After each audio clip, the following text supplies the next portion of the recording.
Okay, so I'm gonna be showing you guys how to splint. Your SAM splint is right here, and then the zipper back here.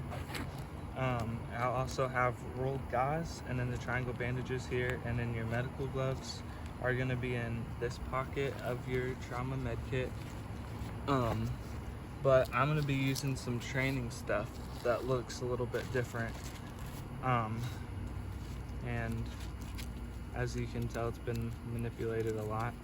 So the first thing on moldable splints is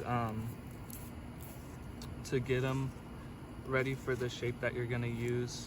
So when you're splinting, you wanna go a joint above and a joint below, or the bone below and the bone above the joint, depending on what you're working on. If you're working on like a joint, or if you're working on the bone. So first you want to start with kind of like getting an indention in it. It allows it to be a lot stronger. It's how it's designed to be used. It's when you open it up to get kind of that mold going. And so with the leg, you're gonna have to use two. So if we had a knee injury, or you can tell the leg is obviously broken somewhere else, or you just like suspect it. If their leg is swollen, they feel like they can't walk on it, just some general things like that. So we'll first say, the knee, it's angulated weird or something, then you're gonna want to splint up here and secure it, and down here and secure it. But say if it were like, say right here, the tibia and fibia, then you're gonna want to focus more on getting it secure here at the joint of the foot, and then right up here at the knee, so that it's secure here and here, because the bone's broken right here. So for securing it, you have triangle bandages, which they have a lot of uses, and we'll be showing you those. Or you can also use rolled bandage. So the first thing you want to do is before you start tightening down anything, so you want to feel the pulse. There's dorsalis pedis, I believe is what they call it, up here at the top of the foot, and you should feel the normal beating of the heart, just like if you were feeling a pulse, right here at the radius where most people are familiar with feeling a pulse. And then there's also a pulse kind of at that ball of your foot down here. It's called the medialis malis, and you should be able to feel a pulse there. So either one that you're able to find. Once you find a pulse, then you want to go ahead and splint. So I prefer to use triangle bandages to start me off, because they're easier to get underneath the person's leg without manipulating it that much, because you're gonna want to slide it underneath. And you're gonna, obviously it's gonna hurt if it gets moved around a lot, so you're gonna want to keep that limited. Sometimes manipulating it can make the injury worse and bleed out more, so you want to keep that to a minimum.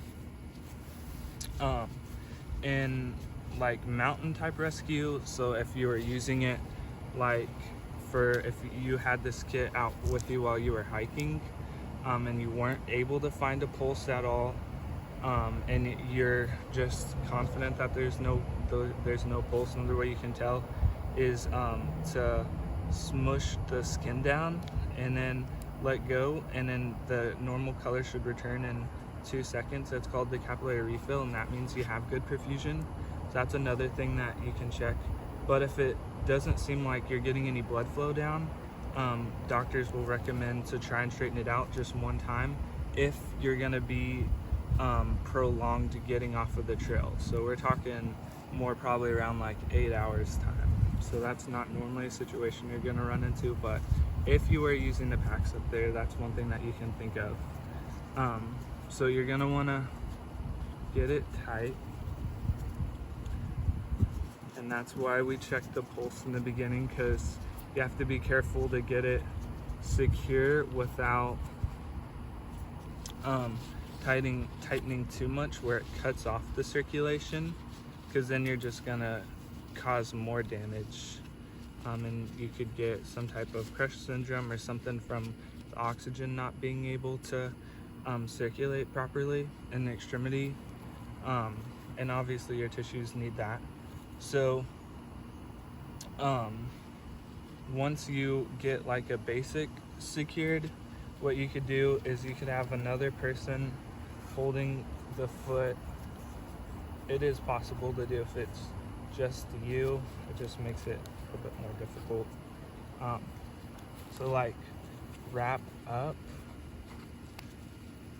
makes it a lot more secure, but you get the idea. You just would keep going all the way up, and then you want to be able to check that pulse. So this one leaves it exposed where you could get this, the dorsalis pedis.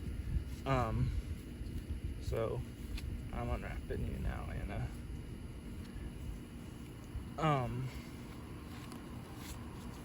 I try to leave these where I could get them healed.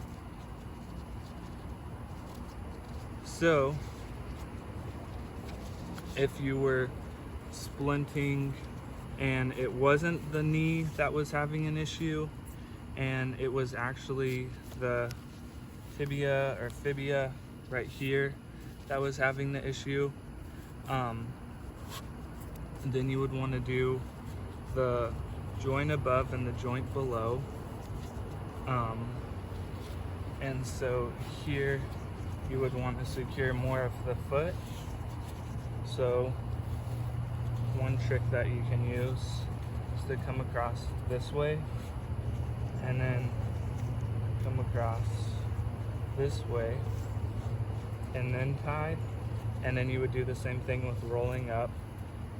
It would be a little bit harder to get a pulse, and you might want to do more of the perfusion. And so the capillary refill pinch, you wait till the skin is blanched white, and then you let go, and it should take less than 2 seconds to get its normal color. So that's the leg, and I'm going to show you how to splint just a couple more injuries. So on upper extremities, you're only going to need one splint most of the time. So you can fold it over. I'm going to make it a little bit longer to make it more firm. And then one nice trick that makes it a lot more comfortable is to do like almost a little handhold for someone. So this splint is for more if someone breaks the radius or ulna in their arm right here.